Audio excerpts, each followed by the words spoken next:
I used to live in a small building downtown. One of the reasons I moved out was the bad neighbor, including this guy in the apartment right above mine. He was a weird looking fellow who mostly kept to himself. Around midnight though, there was frequently a strange noise that got on my nerves.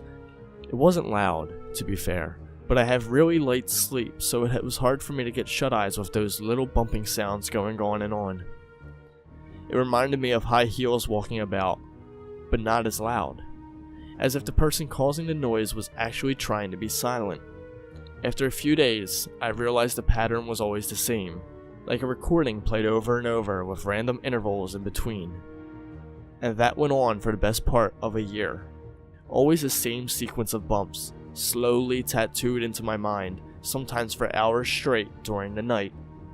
It was only several years later, helping my daughter with her homework, that I learned a little bit of Morse code. She knocked on the table with her knuckles, and a shiver immediately went through my spine as I recognized that exact pattern. When I asked her what it meant, she laughed. "It's the easiest one, Daddy," she said. "It's the one to call for help."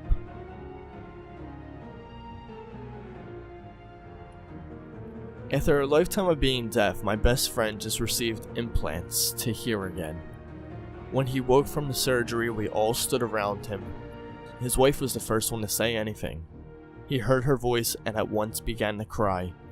We all took turns speaking, letting him hear our voices and our names, and with each word we said, he became more emotional. When we were all finished, silence hung in the room. He looked up at me and asked what that sound was. It took me a moment to understand what he was hearing, and when I understood, I told him he was hearing silence. He shook his head. "This isn't silence," he said slowly, hearing his own voice for the first time. "I've been hearing silence all my life, and this is different." A sound came from just outside the hospital room, and he perked up immediately. "Isn't that silence?" We all exchanged looks around the room before I spoke. "No," I said slowly. "That was the sound of someone screaming." "Please, I am literally begging you," I say, but the executioner only sighs and gives me a truly sorrowful look as he slides the IV into my arm. The chaplain sits beside me. Once he pushes the button, the drugs will be administered in quick succession. Unconsciousness will occur in roughly 30 seconds, and death soon after that. He explains, "Even though I have heard it so many times before already, any final words?" "Just again, I beg you not to do this," I say. The chaplain nods sadly, sorrowful that I do not face my executioner with a clean conscience. That's the thing though, I haven't murdered anyone. It's been this way my entire life. I don't know why, but whenever I would accidentally hurt myself, others near me would receive the wound. I once got a paper cut in class that caused the 3 people around me to bleed from their fingers.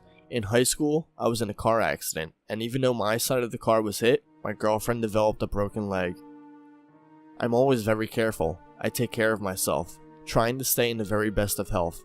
But when I was mugged by that trio and he shot me in the face, their faces exploded, not mine. And when the cops came, they found me kneeling beside their bodies, trying to figure out what to do and stupidly holding their gun. Around 30 seconds after the execution started, I see both the executioner and chaplain fall to the floor with a hard thump. "I begged you," I repeat sadly.